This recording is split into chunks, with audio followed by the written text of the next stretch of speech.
महाराष्ट्र के जलगांव जिले में बीते बुधवार यानी 22 जनवरी को बड़ा रेल हादसा हो गया, जिसमें कम से कम 12 लोगों की जान चली गई।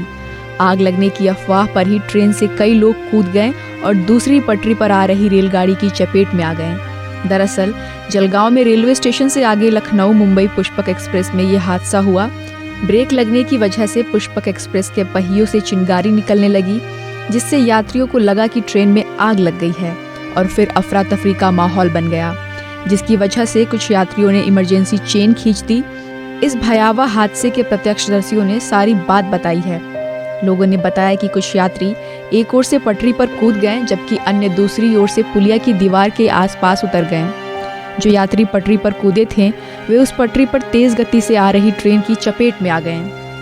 इस संबंध में एक यात्री ने मराठी समाचार चैनल से कहा, यह घटना उस समय हुई जब ट्रेन दोपहर के समय जलगांव स्टेशन से गुजरी और पचोरा के पास पहुंची।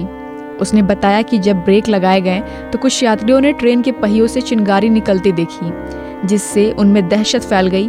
वहीं दूसरे व्यक्ति ने कहा, कुछ यात्रियों ने आपातकालीन चेन खींच दी और पटरी पर उतर गए, जिसके कारण यह दुर्घटना हुई।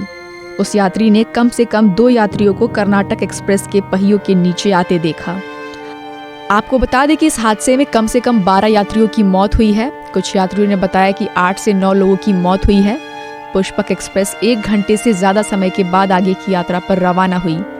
वहीं अधिकारियों ने जानकारी दी कि उत्तरी महाराष्ट्र के जलगांव जिले में आग लगने की घटना के कारण घबराहट में ट्रेन से कूदने वाले कम से कम 12 यात्रियों की मौत हो गई है। वे पास की पटरियों पर एक अन्य ट्रेन की चपेट में आ गए थे।